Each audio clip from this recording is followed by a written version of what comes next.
प्रवरा परिसरातील ग्रामीण भागामध्ये तुरळक पाऊस पडत असल्याचे चित्र गेल्या 2 ते 3 दिवसापासून पाहावयास मिळत असून रविवारी सकाळी या पावसाला सुरुवात झाल्याचे चित्र बाभळेश्वर परिसरात पाहावयास मिळाले।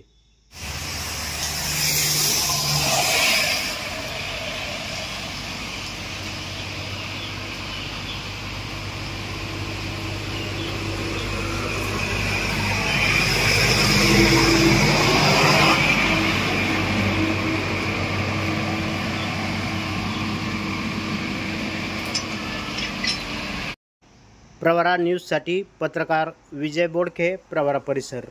अशा नवनवीन घडामोडी जाणून घेण्यासाठी प्रवरा न्यूज चॅनलला सबस्क्राईब करा।